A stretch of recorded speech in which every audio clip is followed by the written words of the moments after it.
میگویند در روزگاران بسیار دور آنسوی کوههای سر به افل کشیده و دشت‌های پهناور ایران پادشاهی عادل و دانا به نام جمشید بر تخت می‌نشست. مردم در دوران او در صلح و فراوانی می‌زیستند. اما غرور دشمنی پنهان است. جمشید مغرور شد و ادعای خدایی کرد. آنگاه که مردم از او روی برگرداندند، زمان ضحاک فرا رسید. ضحاک شاهزادهای عرب بود که شیطان در گوشش وسوسه کرد. روزی ابلیس در هیبت آشپزی نزد او آمد و خوراکی خوش‌طعم برایش پخت. ضحاک چنان مجذوب شد که هر آرزوی او را برآورد. او ابلیس درخواستی ساده کرد، بوسه بر شانه‌های ضحاک. اما از همانجا که بوسید، دو مار سیاه و وحشتناک روییدند.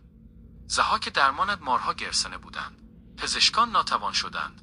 تا دوباره ابلیس بازگشت و گفت: راه درمان ساده است. خوراک مارها مغز جوانان است. ضحاک اسیر وسوسه پذیرفت. و هر روز 2 جوان ایرانی قربانی می شدند. زمین از خون سرخ شد. امید در دلها خاموش. اما همیشه در تاریکی نوری می درخشد. او کاوه بود. آهنگری ساده اما با دلی چون فولاد. ضحاک پسرانش را گرفت. کاوه خروشید و مردم را گرد آورد. چرم پیشبندش را بر نیزه زد و پرچمی ساخت. درفش کاویانی. با فریاد مرگ بر ضحاک، قصر به لرزه افتاد. ضحاک گریخت اما نمیتوان از سرنوشت گریخت. فریدون امید مردم ضحاک را یافت. گرزش را بلند کرد. اما نه برای کشتن بلکه برای عدالت. ضحاک را در بند کشید. برد به کوه دماوند، همانجا که تا ابد زندانی شد. میگویند هنوز هم ناله‌هایش از دل کوه شنیده میشود.